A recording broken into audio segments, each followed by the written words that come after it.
Hey, what's up? What's up? What's happening? It's Calvin Merazh, and we here with the No Limit Podcast. So I got production, mixing, anything you need, ready to work. So just come see me, and we're gonna get to it. Let's get to it. Peace.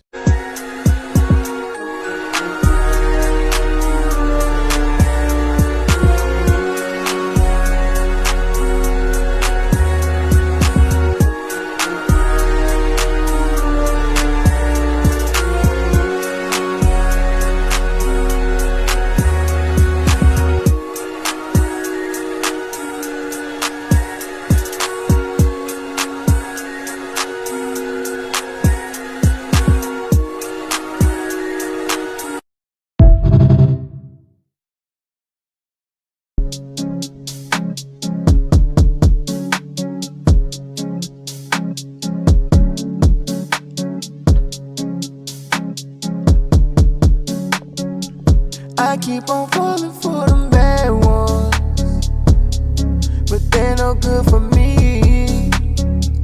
I keep on falling for them bad ones, pulling at my strings. I keep on falling for them bad ones, but they're no good for me. I keep on falling for them bad ones, pulling at my strings. Someone please help, call 911 for me. All by myself, ain't no heart left in me. Crushed my whole heart and left me all lonely. Can't help myself, I need you here with me. Here with me. You know the deal with me. Temptation, it seems to have a hold on me. I keep on falling for them bad ones, but they're no good for me. I keep on falling for them bad ones, pulling at my strings. I keep on falling for them bad ones, they're no good for me. I keep on falling for them bad ones, pulling at my strings. Can't seem to learn my lesson, making this shit worse for me. Unrealistic expectations get the best of me. Our days ain't get no longer, missing anniversaries. I bet that you know the deal with me. Temptation, it seems to have a hold on me. I keep on falling for them bad ones, but they're no good for me. That's crazy. I keep on falling for them bad ones, pulling at my strings. I keep on falling for them bad ones, but they're no good for me. I keep on falling for them bad ones, pulling at my strings.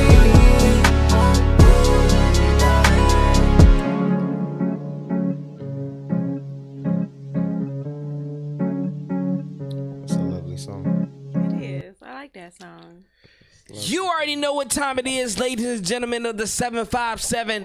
This is the best podcast of the 757 of the East Coast. Yeah, I said 757 and the East Coast all in one this time. You're now tuned in to the No Limit Show with your guy, Just Said, D-Lo the Shogun. And over in the corner, we got... Miss Germany Bad with the 2Ds, your favorite unicorn mermaid princess. She's back in the building, ladies and gentlemen. I know we've been a couple episodes out, but hey, the energy is there. The energy is there. Right beside her, we got the maker. You know what I'm saying? The next Quincy Jones, perhaps. You know what I'm saying? Of our generation. We got Calvin, a.k.a. Merazh, in the building. What up? What up? What up? Yeah. Yeah. 75 was good. Thanks for having me. Yeah. Okay, so let me say this first and foremost. My guy, we're all in the same building. You know what I'm saying? First time meeting, real quiet, real subtle. You know how things go when you first meet somebody. But the guy just brings in so much potential, ladies and gentlemen. And y'all seen his face, so y'all know who I'm talking about. He brings in a lot of people, a lot of potential, a lot of creativity, and like a lot of energy. You know what I'm saying? Producer, Yeah. song maker, songwriter. Like, he's real humble right now. I ain't gonna lie. We starting the show late. So he probably lit right now. But at the same time, yo, this guy is him. He is him. Yeah. Every interview I've had, and I say, oh yeah, we got Calvin right beside us. We got a couple producers in the building. They're like, oh, okay. Then after the show, they meet him and they just like, oh my gosh, it's Calvin. I'm just like, that's what I said. Superstore. Yeah, that's what I'm saying. So it gets me because I'm just like, I said, maybe it was my tone. I said Calvin. And they're just like, oh, it's just a regular Calvin. But when they see your face, they light up. I don't think I've had any show that I've said your name and you've been here and they haven't been like, oh, yo, bro, what's good? Like, yeah, like, what are you doing here? Yeah, yeah, you are a big factor in the 757. You know what I'm saying? I'm grateful. I'm very grateful for that. It's a lot of amazing people, and I like to make sure that I, get to express that when I see them. So, the love comes back, when I see them. And before the show, like I said, we're starting the show late. So it's going to be short, quick. He's going to have a part 2, obviously, because if y'all been into the No Limit podcast and y'all became part of the family, y'all know Calvin, like, literally family, but he like literally right beside us. So it's definitely part 2s, part 3s. But in the gist of that, I want to say, like, bro, you know how we do. We need an origin story, man. Give us an origin story real quick. Yeah. Keep it, you know what I'm saying? So I grew up in church, actually, and this particular church is a Church of God Saints of Christ. So it was in Suffolk. And we grew up with we would have church service. We would sing all day long, no instruments. So I learned everything on the auditory end. So all vocals, nothing more. Maybe a tambourine would come around, but for the most part, it was all voices. I was very anti, so I wouldn't sing. I wouldn't do anything. But in retrospect, from me not doing anything, I was listening, and that's how I learned music production and vocal production unconsciously, not even knowing that I was listening the whole time. Because that's like the key factor of being a producer, is just listening, being able to listen, being able to comprehend. So that's where it started. My mother bought me some bongos. Bongos is wild play. Yeah, and I actually, if you're a parent and you have a child that kind of gives off like the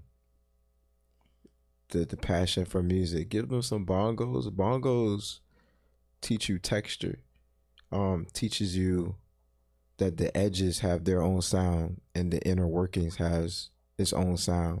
Drums make you want to just wham all the time, but bongos kind of teach you just textures. There's different notes and different areas you can play that give you flavor, and bongos did that for me. So, yeah. I haven't been around a lot of bongos, but I understand that.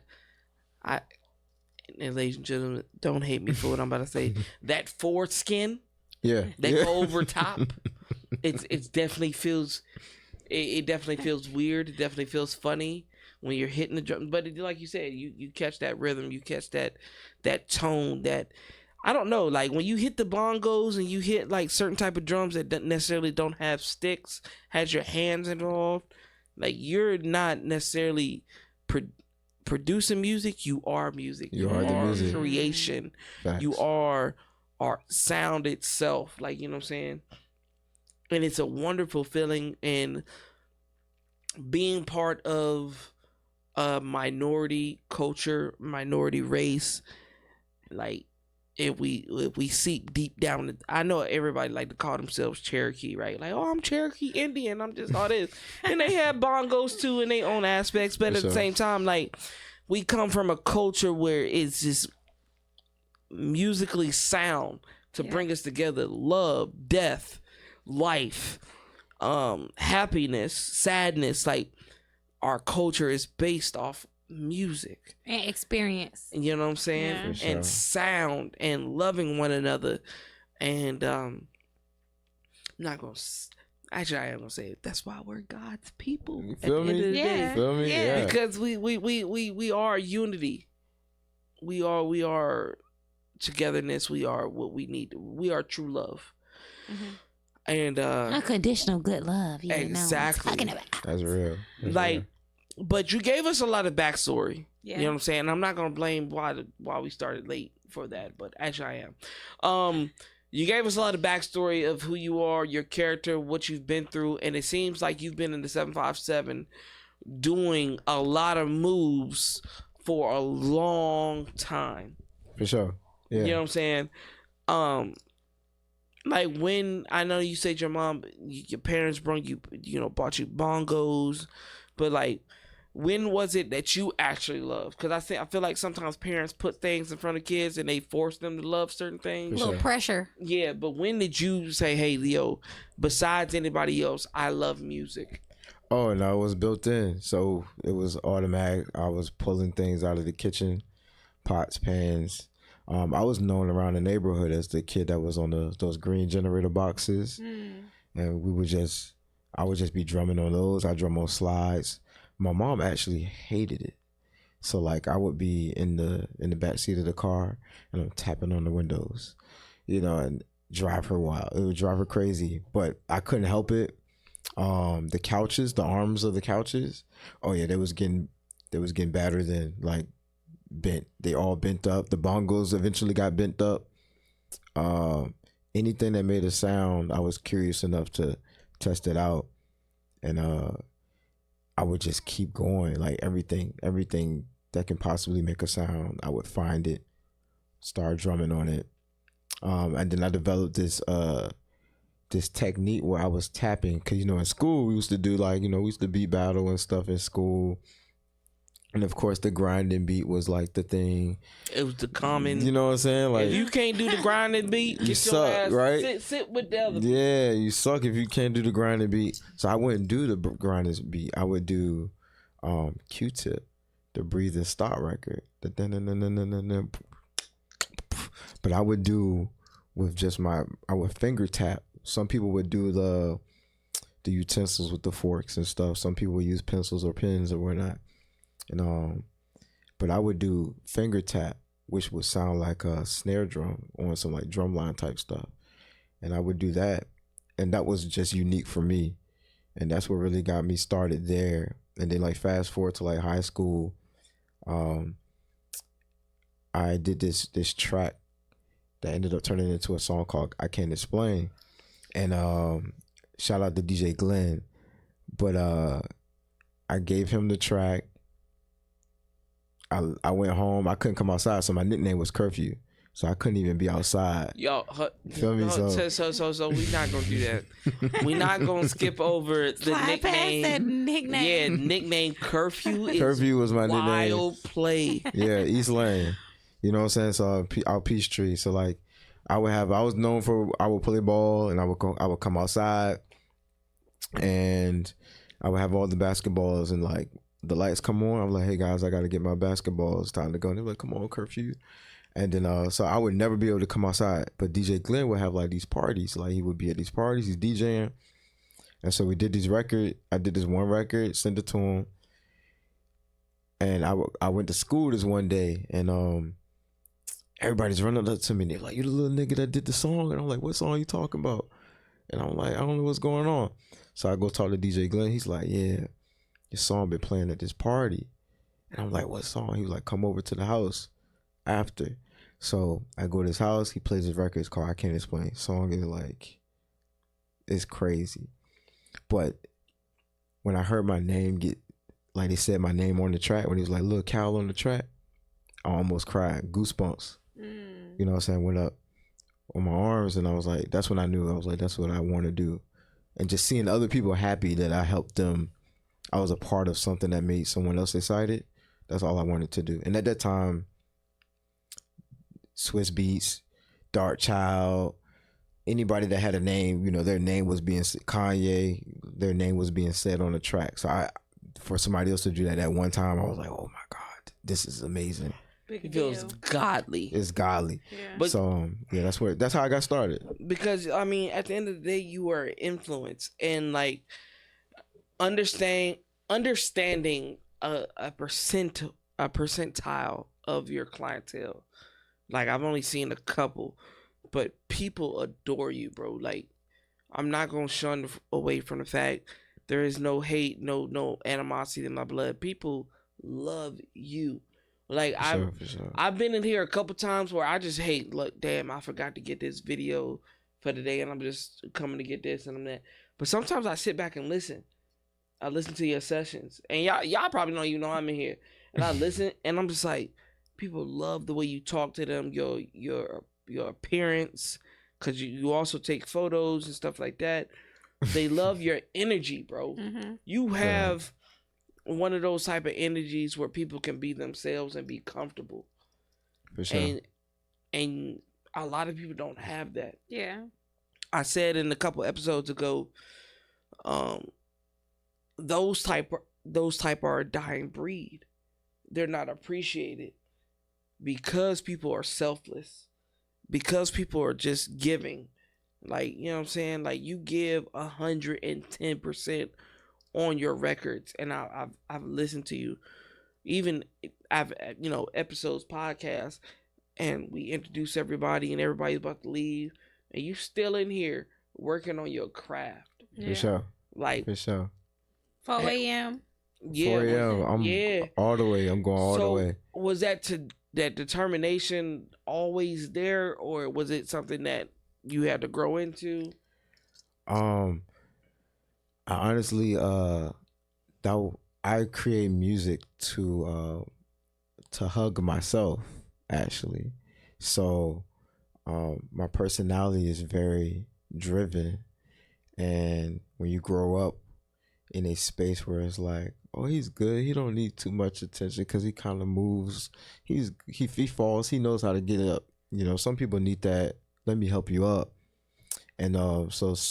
Growing up as a kid, being self-sufficient in a way, you tend to miss out on some of the things that you do need, because sometimes people don't think you need the encouragement or need the, they're going to go with either the little brother or something like that, or the little sisters, and so I tend to use music as a hug, and records that did that for me, I would say one of the first records that did that for me was maybe Lights, Camera, Action.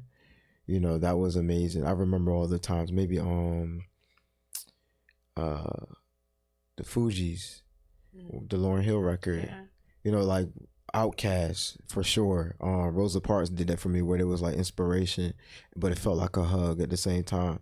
Where it was like, dang, not only can I can do this too, but I want to be able to do what they do on a regular basis. And that's where I got that from. Like that's where I try to give that to other artists, because artists, I received a blessing to be able to be the one that they call and they say, hey, I think I want to do music. I think I want to sing. I think I want to do something. And I'm never like, nah, you can't do that. It's more like, come on, let's give it a shot. This is what it takes. This is what I sing. This is what you can do. And then I help them through that process.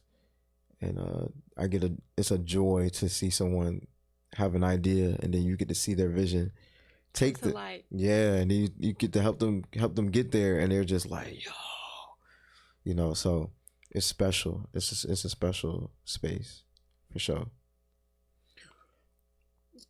What I would ask though, like going through the process of becoming your own person, own producer, engineer, and loving music as a whole, like, do you see a forever with this?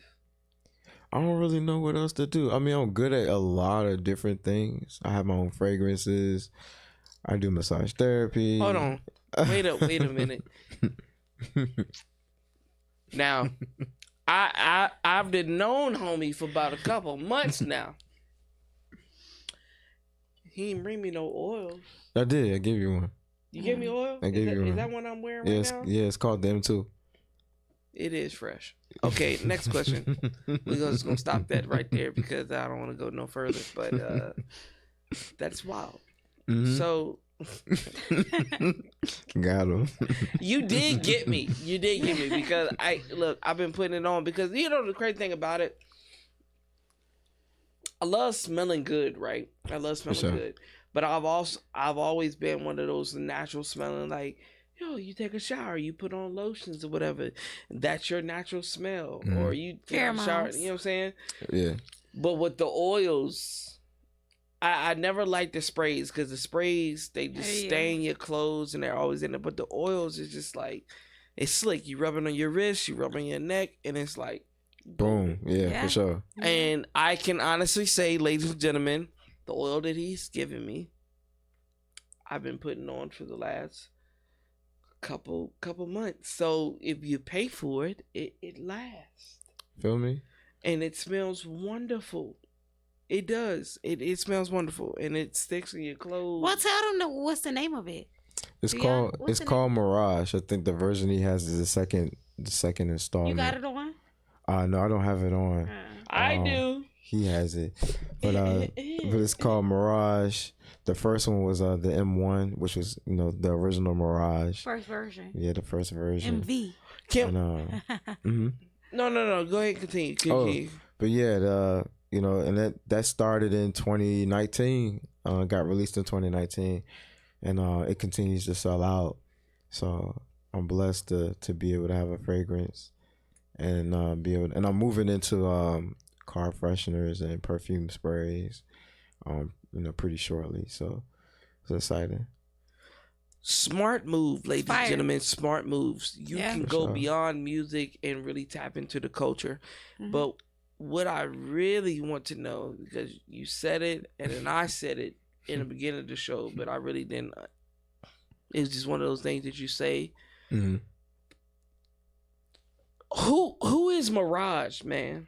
Oh, so Merazh, I'm gonna just give you a backstory on that. So like, I started out when I was making beats. It was Lil Cal. So my family knows me as Lil Calvin, and it's it started there. Then my cousin, he's the one that created my first MySpace and my email. Feel me? So like, MySpace was a minute ago. MySpace. He created a MySpace for me. Shout out to Tevis. You know what I'm saying? TS. And so I went by Calleon. For him, it was Corleone, but he said Calleon. So it was that for a while. Then I think I switched to other names. And then one day, Merazh came about. And because I'm known for being someone who's like around, but never in certain situations. I'm the type of person that would be like, something happened, I was there that day, but I wasn't there when it happened. Around, but not in the mix. Not in the mix. So in a way, it kind of a Merazh, like damn, was you there? I could have sworn you was there that day. No, you just saw me that day. But you thought you seen me. Yeah. And so that came across my mind, and I went and looked up the phonetic spelling or the history of it. And the history behind Merazh is it's almost like looking in a mirror. Of course, you see the reflection, but if you see yourself as your future self, either it be a king or a queen or something special, or a future self that is more of an enlightening feeling. So for me, it was like a very sought after producer.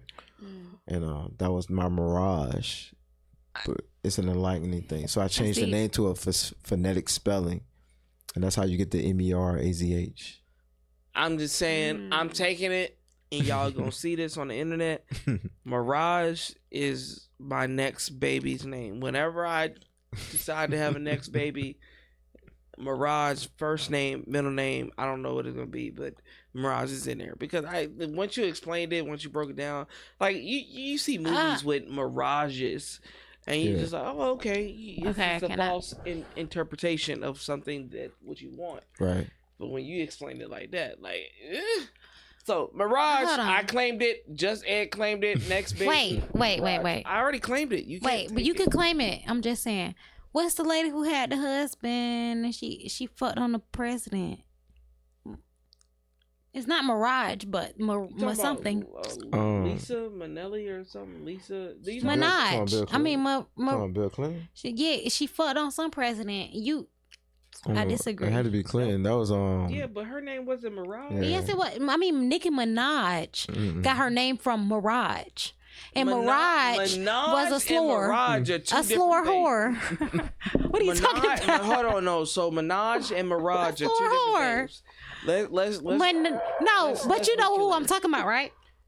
Do y'all know? Yeah, I know who you're talking about. Monica Lewinsky is not. Yeah, no, you're right. It's Lewinsky. You're right. So where did you get Minaj? Because Nicki Minaj got her name from Mirage, and then Mirage got her name from Lewinsky. Mirage didn't get a name. Yes, she did. I think Nicki says Nicki Lewinsky and Nicki Lewinsky, Nicki Mirage, Nicki the Ninja. That's what she said. Okay, what am I right? Wordplay. That's not all necessarily designed as. But that's where she got it from.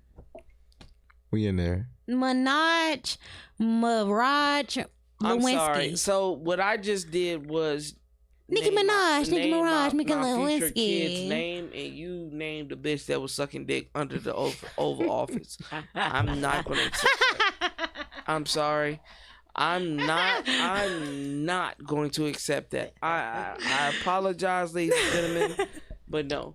You ran with it and you tried Nicki to Minaj, Nicki Minaj, Nicki Lewinsky. She felt it. She felt like she was right. I did feel it. She went all that. But see, the crazy thing is, I'm gonna take a little segment off of Mr. Calvin, aka Merazh over here.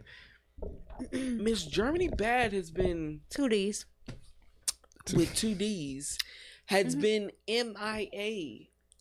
2 weeks, 3 weeks, It has been some time. 2-3 weeks. Look, ain't nobody asked you. Hold on, so are you No Limit? Even I know this. So 2-3 weeks out of the hold on. 2-3 weeks out of the No Limit podcast is. It's a nice vacation. It's decent. But I got the topics. Hold on. But she came with the topics, but with your topics, I ain't even worried about it. I got all the topics. You know, she came out with a whole project which we're trying to break down. If it's gonna be projects or singles. And she has some dope music. Can I play one of your fire songs? Do what you will. Can I do it that art will. What is that? Aleister Crowley, that's some demonic shit. Oh, please. What is the saying? Art will. Do what thou art will. I don't know. Yeah, you really killing it right now tonight. I ain't gonna lie. Okay, so we're gonna play Diana because Diana fire song. Don't play the second verse. Why not? Because it's a little. Can I have some exclusivity? Well, you will afterwards. Exclusivity. Afterwards. After you hear it. Dirty Diana can dance. Dirty Diana can fuck. She need a ass on her chest the way she be having them stuck. Dirty Diana can dance. Dirty Diana can fuck. She need a ass on her chest the way she be having them stuck. Dirty Diana with no double D. See the beat rolling, I'm off for E. Want me bad, but I'm bad for them gas. I hear my leap, a nigga ain't breathe. Dirty Diana, cut up Ayana. Is yourself, I beat on your mama. Is yourself, baby boy, we ain't had no sense. And no sense, I'ma need a line. Dirty Diana with no double D. See the beat rolling, I'm off for E. Want me bad, but I'm bad for them gas. I hear my leap, a nigga ain't breathe. Dirty Diana, cut up Ayana. Is yourself, I beat on your mama. Is yourself, baby boy, we ain't had no sense. And no sense, I'ma need a line. I'ma need a line. I'ma bring in a bitch and I swear that she swallow. He a dog, I'm a dog, we gon' get matching collar. Ayy, he a dog, I'm a dog, we gon' get matching collar. Dirty Diana, make it rain with the nana. Need an umbrella Rihanna. Dirty Diana, girl with a shirt with Nirvana. I be smoking marijuana. Cut up Ayana, eat it from here to Carolina. He want some vagina, leading they follow. Dirty Diana by the comma, dirty Diana by the dollar. I guess I am good on her, I guess I am like I'm him. Paper in hole in his pocket, I fall out, I'm in the rim. I curl him like I don't curl, let him eat it with the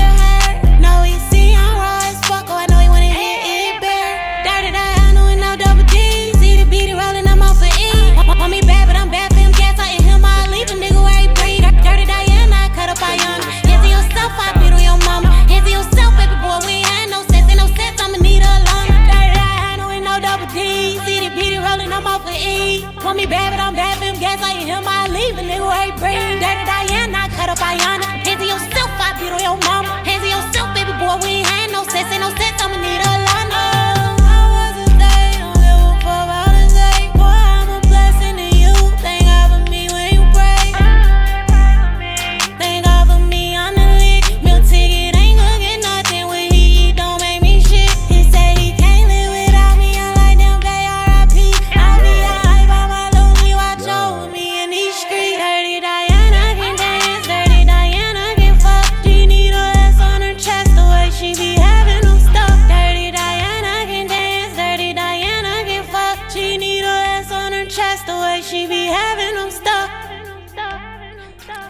That was fun. So yeah, it was fun. That was fun. So first and foremost, besides what y'all just seen on cameras, not on cameras, because she just wild out and did what she did. She is a wild spirit. She is.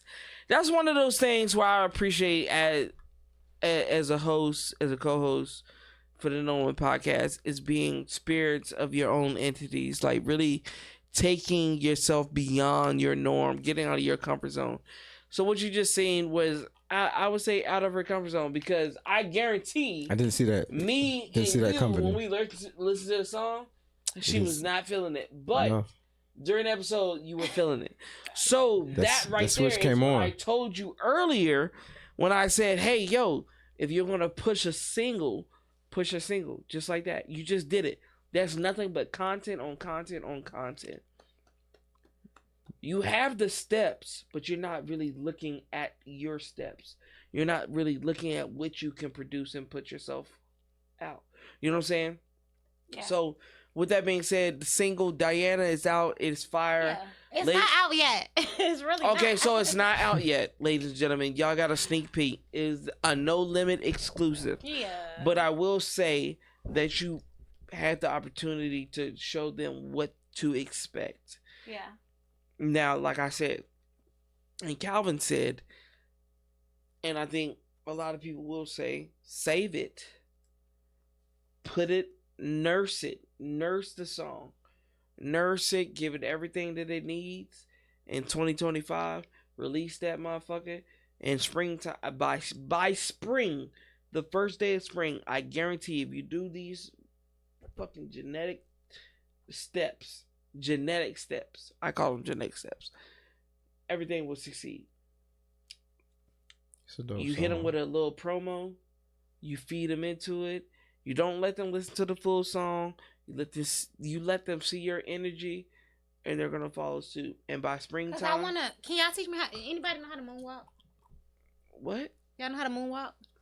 I seen it on YouTube. Please don't. Please don't. Y'all don't know how? You gotta. I don't know how to, but I know that you doing it on a carpet is not gonna work. I never seen a moonwalk on the carpet, so that's effort. That's wild play. Wild play. Yo, Calvin, I gotta ask you though. For sure. I gotta ask you, like, what's your end goal, bro? Like, what is something that you're looking forward to accomplishing? Being an engineer, producer, mixing, mastering, all that. Like, what's your end goal? To leave a legacy. You know, I've met a lot of people starting out and in the process. Like my cousins, he gave me my first crack version of FL Studio. You know, crack version? The crack version. The crap or crack? The crack version. Ooh, that's different. That's what you know what I'm saying. That's how I started. And so with him, or I got a friend that took me to a house party that if it wasn't for me going to that house party, I wouldn't have met a DJ who took me to another person. So I think what is it, 6 degrees of separation? Is that what it's called? Yeah. That's most of my life. A lot of it has been networking and just being in the right place. And there's so many people who were involved in like just either taking me somewhere, introducing me to someone, meeting them, introducing them to someone, and being a part of their future. But a legacy is what I want to leave. And something special that I'm building right now is just the opportunities that I'm able to give to artists based on the opportunities that I've received I recently got a placement working with the Kardashians on their show. Shit. Kim? Yeah, so Jesus. their show, we did a song. Don't do it, please. We did a song, and shout out to Jay Josephine, who would be an absolute gem to meet. But Jay Josephine, she helped me get that placement, and it was great in a lot of ways where people of her stature don't have to do a lot of things for people, but was able to provide opportunities. So that's just something that I'm working on right now too. It's just to be able to provide opportunity for others. So it's dope. You know, I think that's fire. Do you have any like opportunity that you feel like is like the greatest opportunity that you have been like granted with? Anything too big, you know, big enough that you be like, damn, I'm so grateful for that shit. Yeah, not too long ago I was working with artists from Motown Records. And that was really dope. They came here and they came to the studio and they worked with me, and didn't think that was gonna happen. I was just being myself. Maybe a 5-minute talk, and before you know it, they was at the studio later on. And we worked until about 5 a.m. And just getting used to those things happening on the regular has been special. So that was a great opportunity. So yeah. That's fire. So like when it comes to mixing, right? Like I know you've been working on music for a long time in your career. You know what I'm saying? So when it comes to mixing, is it somebody that's like taught you everything you know, or like you just like YouTube University, or like what is it that you know, how did you learn? Because I for sure want to learn how to mix my own music because I'm tired of spending all the money. So what's your technique? I would say it really boils down to what I was able to do as far as listening was so important for me growing up. But if I wanted to pin it on certain things, I would say my mentor, her name is Majesty. Shout out to Majesty. She was in industry when I met her, and she helped me. She invited me to work with her kids. She had a school called Dream Little Dreamer, you know what I'm saying? DCU for life. And Dream Little Dreamer was big. We worked with these kids. They were from almost all ages, all the way up to maybe like 17, 18. And that's how I learned how to record and produce and mix a little bit. And just like I said, work with kids. But and then moving forward, I ended up meeting Marv P. Shout out to Marv.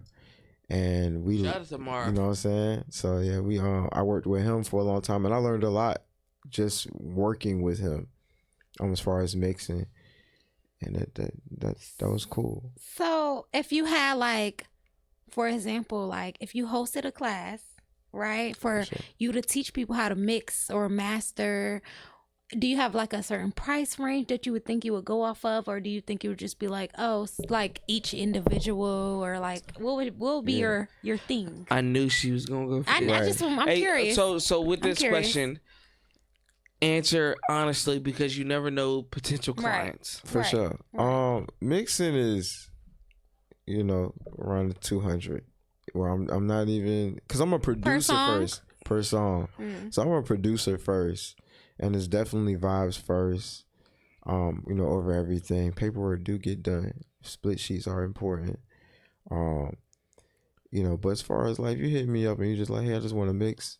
You can send me your project. I'll mix it. It's about 200. Nothing crazy. But I would say my main focus is record producing, cutting demos, seeking talent, providing opportunities, because the long game tends to profit way more than low-hanging fruit when it comes to projects and songs. So I just and I've been taught by people who've been able to help me understand those things, that taking care of people right now take care of you later, and that later be here before you know it. It's quicker. So have you found success from that though? Like waiting on the later? because I feel like a lot of engineers and producers, they go through that. Like, it's just like, oh yeah, I produced or I engineered this song or whatever. And like we were talking about before the show, and you were just like, yeah, we get paid this exact amount, but after that, if the song blows, it's just like, it is what it is. Yeah. You know what I'm saying? Is that like a downfall for producers and engineers? Not to separate those, but you know, engineers, musicians, they typically get work for hire type of things. Now, if you're a musician or engineer who is known for your work, you're gonna consistently get work for hire. So if you charge $5 to $1K, or you know, whatever, you're going to be known for that person. So your money is there. Producers are a little different because we wear so many different hats. So if I write something, or if I'm making the beat to something, I have to wait on the rest of the project to come together, wait on those phone calls. And that's the long game. So if I did everything in it, you know, that definitely benefits. And it gets recorded. We do flat rates, but it's like a flat rate. And then you talk about the stuff on the back end, and that's a thing. So all of those is like, you are what you negotiate. You know, that's literally what that is. So do you do like BeatStars? You have a BeatStars? I do not do BeatStars, actually. My skills allow me to work right in that moment, and that helps because I like to produce along with the artist. So I'm a very traditional producer. You ever tried it? Or no? Nah. Because this is my opinion. If you think of somebody who have a BeatStars on YouTube, right? It's probably a million motherfuckers who gonna pay for the same $35, not exclusive, but $35. No, I'll tell you that it ain't $35. I mean, obviously not an exclusive beat, but you would pay $35 for just, you know, a lease. Yeah, a lease. Well, see, $35. You gonna pay for that shit. To put that in game, those are business minded, and they're not of the arts. So. And they're not even producers. They might be producers, but they're not producers as of BeatStars. Those are beat programmers. So when you upload a beat and someone uses it, that's really just the transaction. And for them, they are a business mind, which is of the new world, you know, where we just upload beats. And I haven't been too accustomed to doing it. I have my own website that I will upload beats to. But I love meeting someone, working with them, developing them, coming out with records. So that's your preference? That's my preference. And the money is there. It's just the invest. It's a sweat equity at times. See, and that's one of those things where I stopped working with BeatStar. Not the platform. Like I don't want to give any bullshit to the platform. Platform is great, but it's really for the thieves, bro. Like I see BeatStar is for the thieves, just for the simple fact, like we talk about lease, right? When you lease out a track, to me personally, because I've made stems and and I've done all that, the layers, contracting and all that. Like when I put out a beat or whatever like that, and I put it out for a lease, I do not expect you. Like, okay, that's putting money in my pocket for one, of course, yes. But I don't expect you to make a banger. I don't expect you. I mean, but how could you really know? No, but when somebody could make a banger. When I put that beat out, I don't expect you to do anything because from the 80s, from the 70s, from the 60s to now, there's not raw talent. Come on, let's be honest.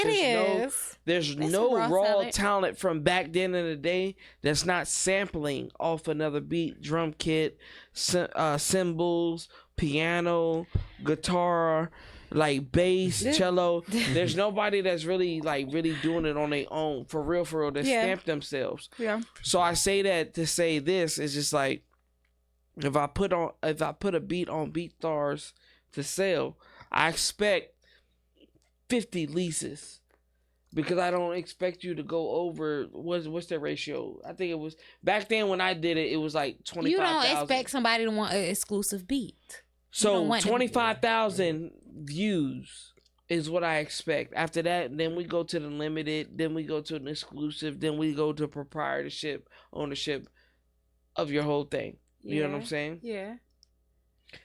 Most people don't make it past the initial views when they put their music out. That's true. So, of course, you can lease a beat for $50. Yes. I'll let you lease it.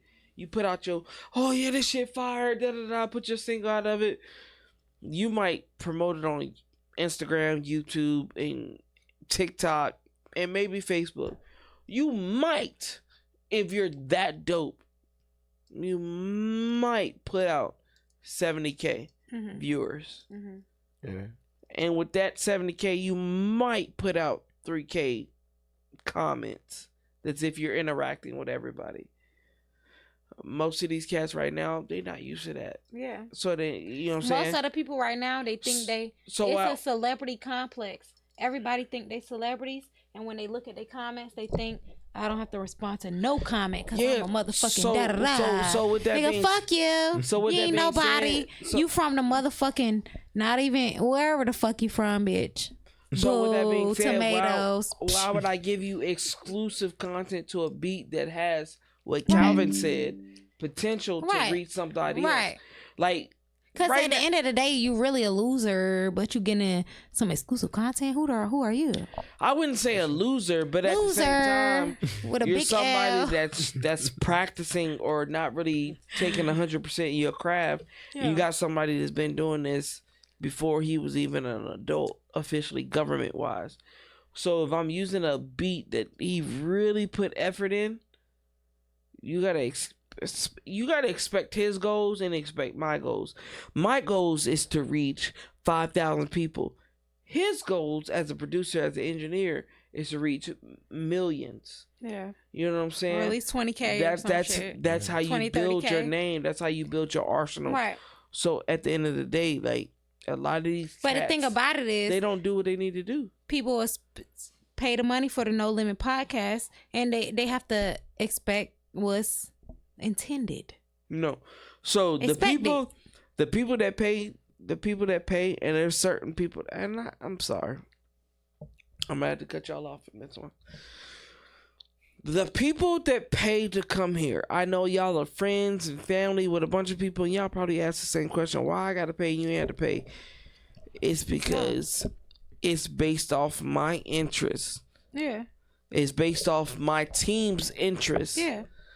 Like, if they feel like, hey, yo, we need to interview them because they got this, that, and that going for themselves. If 3 out of the 4 fucking hosts don't know you, nigga, then you just late. Then it's... You 1 out of 4. Exactly. Yeah. Exactly. So with that being said, like, a lot of y'all might see me charging some people and don't charge ever. I put it like this. I charge the people that want a service. I'm looking at your page. You're giving me all the information. I see what you got going on. This is a service. I'm going to give you the numbers. Right. I'm going to give you the followers. I'm going to give you the listeners. For sure. But the people that already have that, yeah, y'all got to pay me. You know what I'm saying? Yeah. Or let's say, like, I've had a couple big names hit me up and was just like, hey, yo, let's do a podcast. Cool. I don't have to charge you, because at the end of the day, I'm going to get a benefit out of that. Me personally, by me doing your interview, I'm going to get something out of that might be worth what I charge other people. Mm-hmm. And because I charge so low, it's definitely going to give me what I want. Facts. You know what I'm saying? Facts. It is what it is. You got to understand the business. And regardless, it's an opportunity. So if they want to agree to it or not, it's an opportunity. If you want to do it or not. Bitch, do you want to promote your music? No. Yes. No. Yes. No. It's on you, bitch. That's real. It's an opportunity. So it's a lot of doors that can open for you, and it's a lot of doors that just won't fucking open. If you don't fucking knock on the door, you don't have no opportunity. If you don't even step up to the front of the door, you late, bitch. Period. Simple.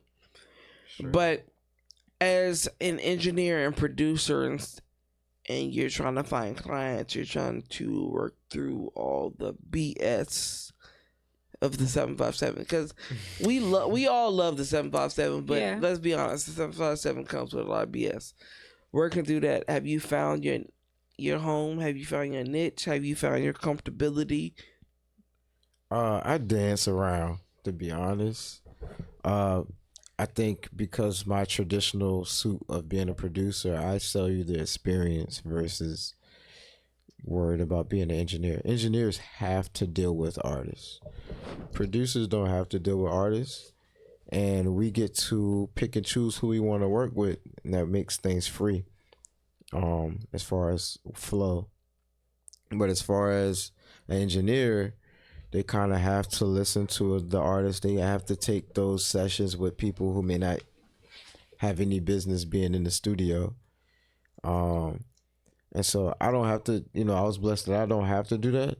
I don't have the ear to do that either. I'm really big on just energy. So I don't work well if I don't either like the song or if I don't like the energy that's going on in the studio. So being a producer, I get to kind of dictate what's going on, at least energy wise, and then follow suit. Okay. So I have a great question. What's your sign? Capricorn. Oh, okay, Capricorn. So Capricorns don't really have an issue with being an asshole to people. You know what I'm saying? Do you feel like sure. that, or I'm right? Am I right? I think I'm right. You're right. Yes, but I think I'm very challenging. I would say I get that a lot. I'm very challenging. It was me and Marv was joking the other day where there was a time period where I was getting a lot of posts. Like a lot of people were posting me from working in sessions, and they would say things like, "One thing Calvin gonna do, he gonna work on them vocals, or he gonna get you. He gonna working with me, kind of, especially if you're a singer." So, would you consider yourself a singer? I sing a little bit. Okay. I sing a little bit. I How do long whatever have it that takes. been? Like a long time? I want to say maybe. I don't think I really was. I've been singing off and on, and growing into like having the confidence to sing more on records. But my favorite songwriters, like T-Pain and James Fauntleroy. James Fauntleroy, I love the essence that he leaves on I don't records. know who that is. Who is it? James who? James Fauntleroy. Fauntleroy? Fauntleroy, yes. James Fauntleroy. Who is that? He is. We can keep going. I don't know Fauntleroy. Yeah, definitely look up James Fauntleroy, and with him, his essence is on record. Leroy with a T. Fauntleroy. It looks like Font Leroy. Fauntleroy. You know what I'm saying, James? F-O-N? Font. I don't even want to try to spell it. Or it's Font. It's like Leroy. Font Leroy. Okay. That's what it looks like. Font Leroy. Okay. But he's amazing, and he leaves an essence on records where a lot of times they keep his vocals on there on the songs that he writes. And he's on so many records. I follow artists. If I see his name on the record, I follow the artist that featured him, because I know for a fact that he wouldn't get up there if it was trash. Yeah. So he's one of those artists, and I love how he stays out the way. And that's kind of how I am on records. I stay out the way, but very memorable. Like, what was that part that was on that song? I like to be that one little part in there that's kind of like, man, I listen to it for that one part. So it's that part for me is what I do. Yeah. I would say you're taking it there. Like, as an engineer and producer, there's a lot more stories that probably need to be had. Oh, for sure. But you're definitely taking it there, and there's more to come. Like I said, at the end of the day, y'all see my face. Calvin, aka Merazh, is a business partner. Like, me and him, I would honestly say we've connected. Like, oh yeah, for sure. The first time we met, we were iffy with each other. Like, we gave them type vibes. But it was one of those things where we fuck with each other. We understand each other. I don't know. Like, it's like a bond, low key, bro. Like, you really. I gravitate towards people who like the work and who are passionate about their focus, like what they're focused on. And I really enjoy connecting with people that do something I don't do.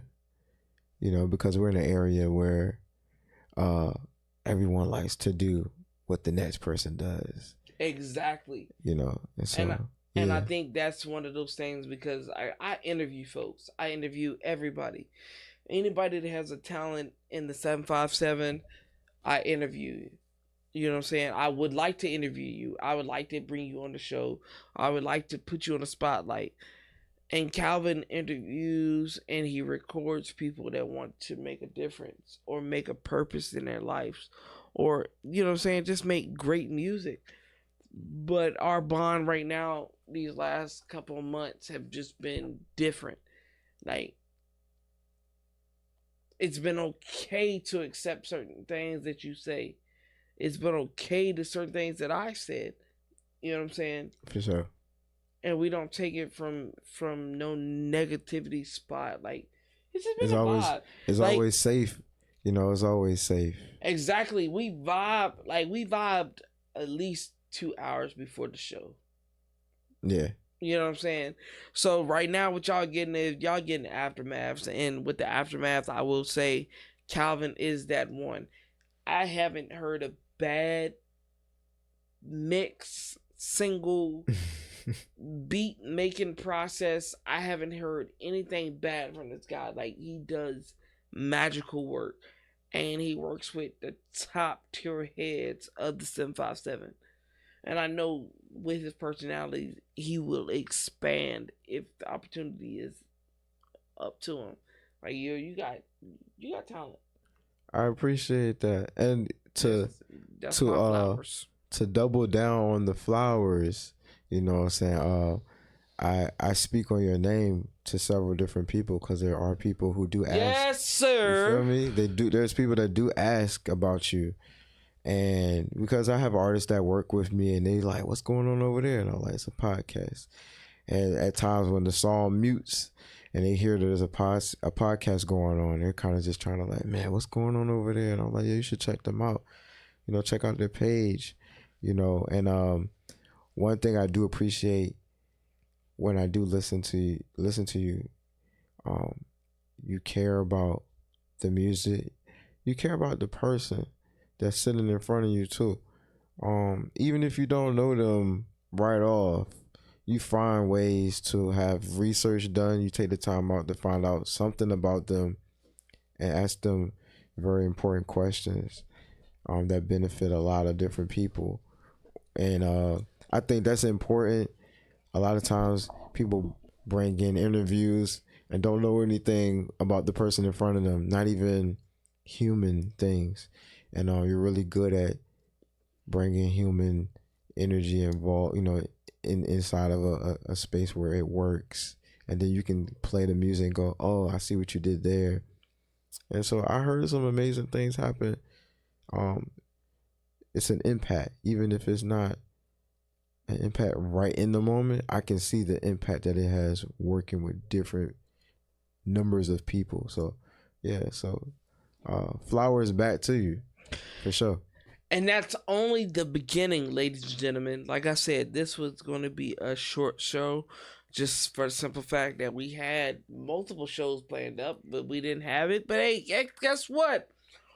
That's what happens right now. We're focusing on the 757 area, so there's a lot of artists that switch up at the last minute. Hey, it is what it is. I'm not gonna mention their names, but I will say this: we're a vibe regardless. Like, Calvin is next door, and we were already supposed to get this interview, and like, honestly, I don't even see this as an interview. This is one of those talk sessions. This is one of those vibe sessions where y'all can feel like I have felt for the last couple months of like, yo, seeing this guy put in the work, put in the energy to his beats, to recording, to mixing, mastering, and now I can be like, that's not Calvin, that's Merazh, or Calvin Merazh. I don't know how y'all say it, but I just wanted to be part of y'all. Also, this has been an episode for Germany Bad because she's been, I would say, she's been handling business outside of the podcast. So when you see her, hey, look, it's a special occasion because you already know she brings the energy. Yeah. She's and just, that's Aquila. Yeah, of course with that. But I would say we're in mid-November. Could y'all say that? Yeah, for sure. Mid-November. We have December left. December, it's gonna come with some shows, but it's not gonna come with a lot of shows. Because a lot of the episodes we're preparing. This was season 3. Season 3 has been the biggest season out of the last 1 and 2. Just of how we've been looking, how we've been acting. We lost a couple people. We lost D-Lo the Shogun. It was just a reset. Season 4, I expect unity. I expect big things, and I can't tell y'all all the big things. I love the fans and the supporters. I love y'all, but I can't share everything that's about to happen. But 2025, if myself and the team are all on the same page, it's about to get real active. Yeah. Everybody's gonna have their own segment. Of course, we're gonna give the artists, not just the artist, but the entrepreneur, the talent, resource, anybody that comes on the show, we're gonna give them their time. There's gonna be a lot of things that change in 2025, and this is the episode that I'm just like, hey, cool, I'll tell you a little bit about what's about to happen. You know what I'm saying? But at the end of the day, I appreciate everybody that came. Calvin, I appreciate Germany Badass, the co-host of the NoLimitPodcast. Yo, I want y'all to shop with his beats. I want y'all to come here and record. Tap in, get the Because guess motherfucking what? exclusive, Just come get see the me. release, whatever. It's a full circle, bro. Like, we work in the full circle. I don't care if you record with him and you want to do an interview. Full circle. Let us know. Let it be known. Yeah, just stop through. Calvin, you got anything else you want to say to the people? Hey, just peace, love. You know, I ain't got too much. Peace. Just come see us. Come see me. You know, check us out. Germany, you got anything you want to say to the people? Y'all already know what the fuck going on, okay? It's y'all favorite unicorn mermaid princess. Okay, I'm about to drop my new tape, so y'all tap in. She said, ladies and gentlemen, we gonna work on that. She Yeah. said tape, but we gonna work Tape. on that. We gonna work on EP. I thought it was an album. that. Hey, see, that's why I said we gonna work on it. So until next time, ladies and gentlemen, we'll have it figured out by then. Peace.